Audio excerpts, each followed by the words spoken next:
अभी कुछ दिनों में सावन आने वाली है और बहुत सारे जो शिव भक्त हैं वह इसे लेकर के साल भर उत्साहित रहते हैं और बहुत सारे लोग यह सोचकर उत्साहित रहते हैं कि मेरे आराध्य भोलेनाथ शंकर का समय आ रहा है तो कांवड़ लेके चलना है, उनके जल से अभिषेक कराना है। भांति भांति स्वप्न देखते हैं। वैसे भी पिता और आराध्य अगर इनके लिए हम उत्साहित ना हो तो किसके लिए होंगे। परंतु एक बात हमेशा याद रखिएगा, आराध्य हो या पिता, सबकी अपने पुत्र और अपने भक्त से भी कुछ कामनाएं होती है। जिसे पिता अपने पुत्र से कुछ कामना करता है कि मेरा पुत्र ऐसा हो, मेरा पुत्र ऐसा ना हो, उसी तरह आराध्य भी कुछ कामना करते हैं। तो कुछ लोग, अभी एक बात आती है और अभी पूरा सावन चलेगा कि एक लोटा जल और सारी समस्याओं का हल। वास्तविकता है क्या? क्या सत्य में एक लोटा जल चढ़ा देने से भगवान शंकर प्रसन्न होकर सारी समस्याओं को हल कर देंगे? क्या सत्य में शंकर भगवान केवल जल से संतोष होकर के आपको यत्र तत्र सर्वत्र समस्त सुख दे देंगे? देखिए, इस बार सावन में जब भी आप जल चढ़ाने जाएं तो मेरे कहे कुछ शब्दों को अपने हृदय में बिठा ले, तो आपका जल चढ़ाना और ईश्वर की भक्ति करना और शंकर को पुकारना पूर्ण हो जाएगा। अन्यथा जिस प्रकार से बंजर भूमि में पड़ी बारिश बंजर भूमि पर व्यर्थ होती है, उसी प्रकार से अगर आपने हृदय में कुछ बातों को ध्यान ना रखा, आपने शंकर भगवान को जल चढ़ाते हुए कुछ बातों का निर्णय ना किए, कुछ नियमों का पालन ना किए, तो वह जल भी व्यर्थ है। कैसे? भगवान शंकर को जल चढ़ाते समय क्या लगाया जाता है? चंदन। चंदन अर्थात धैर्य। पहले यह समझिए कि हम जो ईश्वर को देते हैं उसका अर्थ क्या है। चंदन धैर्य का प्रतीक होता है। सर पर लगाने से उसे शौर्य, धैर्य और ज्ञान का प्रतीक है, कीर्ति का प्रतीक है चंदन। भगवान शंकर को हम क्या लगाते हैं? चंदन। क्यों? क्योंकि यह धैर्य का प्रतीक है। फिर क्या देते हैं? बेलपत्र अर्थात धन का प्रतीक। बेलपत्र को धन का प्रतीक माना गया है। ध्रुव घास, ध्रुव घास ज्ञान का प्रतीक। जल त्याग का प्रतीक, संतोष का प्रतीक। और शिवलिंग अध्यात्म का प्रतीक। और जो हम धतुरा, गांजा इत्यादि चढ़ाते हैं वह त्याग का प्रतीक है। इन समस्त चीजों से जब मिलता है तब भगवान शंकर का एक लोटा जल बनता है। अर्थात शंकर भगवान का वास्तविक एक नाम है आशुतोष। इस संसार में मात्र एक शंकर भगवान ही ऐसे देवता हैं जो पूर्णतः संतोषी हैं।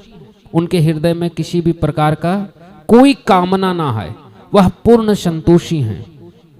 उन्हें कोई लेना देना नहीं। क्या है? वह पूर्णतः संतोषी हैं। इस संसार में एकमात्र वही है, इसके अलावा किसी में भी पूर्ण संतोष नहीं है। इसीलिए उन्हें आशुतोष कहा जाता है। और उनके लिए एक शब्द आती है संतोषम परम सुखम, कि संतोष ही परम सुख का कारण है।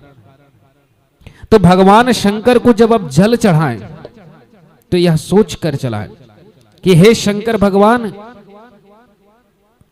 मैं आपको चंदन लगा रही हूं, अर्थात अपने जीवन में धैर्य सदैव बनाए रखूंगी और अपने आने वाले संतान को ऐसा बनाऊंगी जो कीर्ति स्थापित करे। जैसे भगवान राम ने कहा था ना कि कीर्ति पताका जितना पुत्र लहराए पिता के लिए उतनी गौरव की बात होती है। तो कीर्ति लहराए। हे भगवान शंकर, मैं आपको दुर्वाघास दे रही हूं, अर्थात मैं इसे सदैव अपने ज्ञान को बढ़ाती रहूंगी, ज्ञान की कभी भी समापन ना होने दूंगी, पीढ़ी दर पीढ़ी ज्ञान मेरी बढ़ेगी। हे शंकर भगवान, मैं आपको बेलपत्र चढ़ा रही हूं, अर्थात धन को मैं आपको दे रही हूं। हमारा धन पीढ़ी बाय पीढ़ी, यह धन सदैव दूसरों के कल्याण के लिए आएगा। और हे शंकर भगवान, मैं एक लोटा जल चढ़ा रही हूं, क्योंकि मैं सदैव संतोष में जीऊंगी। भले ही मेरे पास धन कम हो, ऐश्वर्य कम हो, पर संतोष सदैव रहेगी। हे शंकर भगवान, मैं आपको गांजा धतुरा चढ़ा रहा हूं, इसलिए कि मैं इसका त्याग करता हूं, कि मैं इसे जीवन में स्वीकारूंगा नहीं, ना ही मेरे आने वाली पीढ़ियां इसे कभी स्वीकारेंगे। ऐसी घटिया चीजों का मैं त्याग करता हूं। और हे शंकर भगवान, मैं जिस शिवलिंग पर चढ़ा रहा हूं, मैं वचन देती हूं या वचन देता हूं कि सदैव अध्यात्म का पालन करूंगा। तभी आपका एक लोटा जल सफल है। वरना जो ये कहते हैं कि केवल एक लोटा जल चढ़ा देने से सारी समस्या का हल होता है, तो उनसे एक सवाल पूछिएगा कि एक लोटा जल सारे समस्याओं का हल है, तो फिर काहे देश में 5 लाख से अधिक ज्यादा हॉस्पिटल है भैया?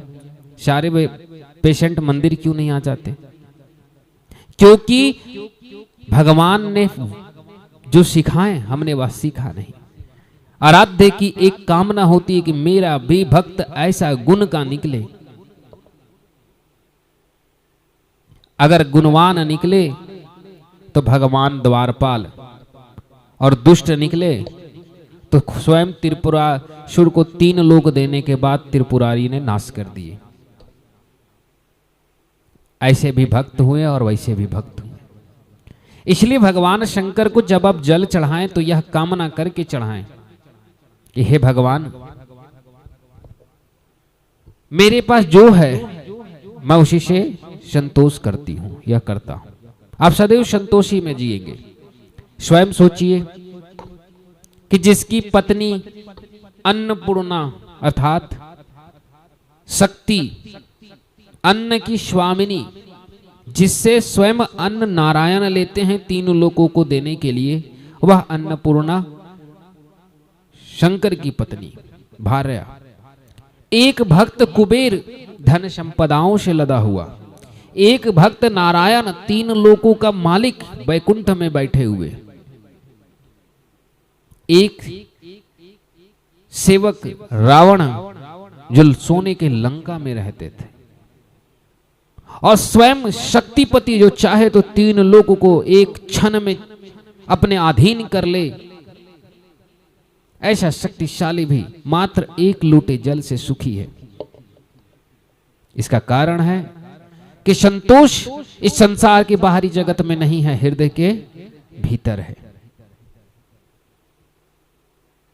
जो स्त्रियां, पड़ोसी अगर एक कार ले ले या बाइक ले ले तो उसके लिए अपने पति को 100 ताने दे करके उससे लड़ती है, वे स्त्रियां भी शंकर भगवान को जल चढ़ा रही है और कह रही है कि एक लोटा जल से शंकर भगवान प्रसन्न होकर के हमें बोलेंगे, जा बेटी तुम्हारे यहां 4 BMW खड़े हो जाए। ऐसा नहीं होगा। आपके यहां BMW भगवान की कृपा से नहीं आएगा।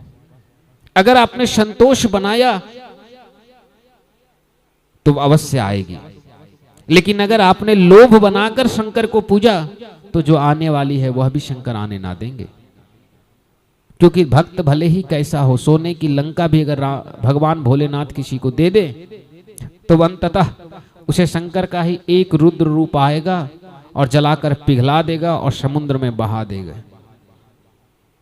इसलिए जो भगवान देते हैं वह दुष्टों से किसी अन्य रूप में छीन भी लेते हैं। इसी प्रकार से सारे जीव जंतुओं को जीवन भी देते हैं और काल बनकर संहार भी देते हैं। यही काल की प्रवृत्ति है। श्रावण है 1 माह, अभी 1 माह एक कहावत आएगी कि सावन आ रही है भैया, मीट मछली मत खाना, बाकी 11 महीने रगड़ के खाना, कोई दिक्कत नहीं है।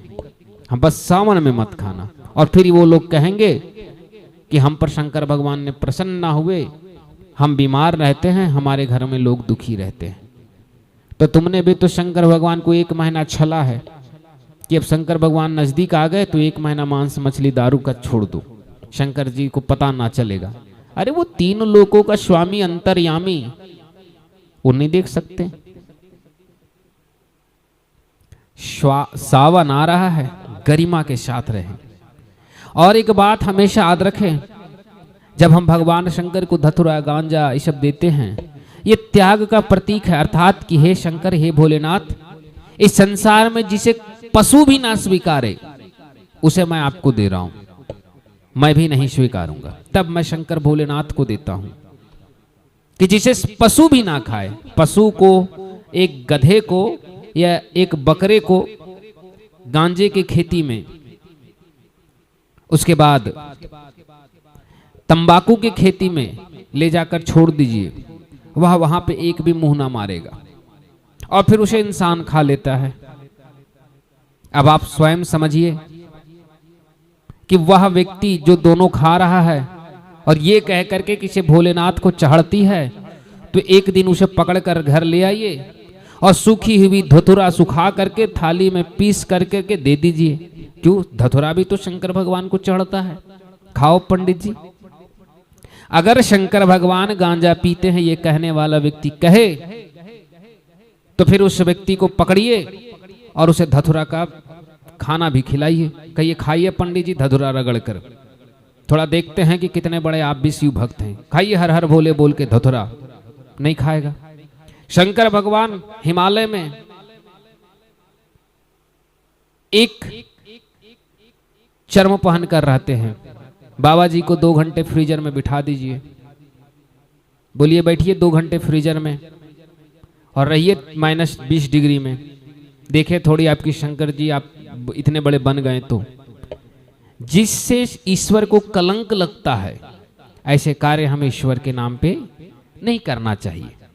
हम चाय पीते हैं, पीजिए, लेकिन यह कह करके कि हर हर कृष्ण, हर हर गंगे, हर हर शंकर, यह सावन हो या कुछ भी हो, आपने ईश्वर को स्वयं निंदा किया।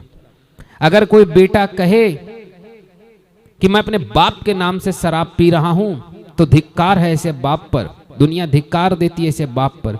तो सोचिए कि जिस आराध्य के नाम पर आप गलत करते हैं, संसार उस आराध्य को कितना निंदित करेगी।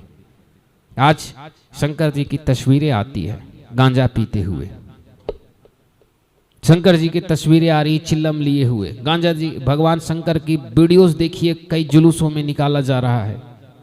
ये सावन में सब ना करें, और करे भी तो ईश्वर को नाम ना दे। और अगर आपने भगवा वस्त्र पहन लिया तो फिर ये सब चीजों से दूर रहे। ये सभ्यता का प्रतीक नहीं है, इससे आपकी नहीं, आपके भोलेनाथ शंकर की अपमान है। हमारे युवाओं को ऐसी मस्तिष्क में डाल दिया गया है, वामपंथियों के लिखे हुए कुछ शास्त्रीय किताबों ने, हमारे वामपंथियों ने कुछ ऐसी छवि बना दी है भगवान भोलेनाथ के कि उनके भक्त भोलेनाथ का ही अपमान कर रहे हैं। इसलिए हमें गरिमा भी बनानी होगी, तब इस सावन को पालन करें, वरना इससे कोई लाभ नहीं मिलने वाला। जिस प्रकार से माला तो करवै फिरे, जिभी फिरे मुखमाही, मनवा चारों दिशों फिरे, या तो सुमिरन नाही। अगर ईश्वर की सुमिरन करें और माला हाथ में फेर रहे हैं और जीभ राम राम राम बोल रहा है, लेकिन मन में लगा हुआ है कि फलाने के घर में मैंने 2 किलो का सोने का जेवरात देखा, जल्द माला फेरूं और उसके घर रात में जाके डकैती डालूं, क्या ये धर्म है? मंदिर में बैठा हुआ कोई आदमी पूजा कर रहा है और सोच रहा है कि जल्दी पूजा करके खत्म हो जाए, नवरात्रा 9 दिन के बाद थोड़ा गला सूख रहा है, दारू पी लूं, क्या ये भक्ति है? क्या ये सुमिरन स्वीकार्य होगा ईश्वर के द्वारा? केवल कल्पना मात्र कीजिए। इसीलिए सिर्फ जल ही नहीं, जीवन भी समर्पित कीजिए। अपने जीवन को ऐसा सदाचारी बनाइए कि हे भोलेनाथ शंकर, मैं इस सावन के बाद अब जीवन में कभी मांस मदिरे का सेवन ना करूं तो देखिए शंकर कृपा अवश्य बरसाएंगे। पड़ोसी का धन देख करके पति से लड़ने वाले स्त्रियां अगर यह सोच ले कि हे शंकर भगवान जो है मैं उसी से सुखी हूं,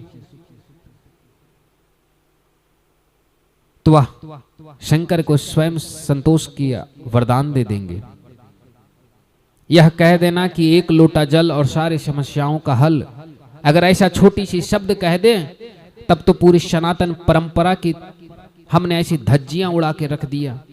आज सनातन परंपरा एक मजाक का पात्र बन गया है। लोगों ने सनातन परंपरा को पढ़ा नहीं, अध्यात्म को पढ़ा नहीं, पूजा पद्धति के नियमों को पढ़ा नहीं, बस कर्मकांड को देख लिए और आयुर्वेदिक शास्त्र को पढ़ा नहीं, और हमने ज्ञान दे दिया कि एक लोटा जल सारी समस्याओं का हल, जबकि ईश्वर को कभी हमने हृदय में बसाया नहीं।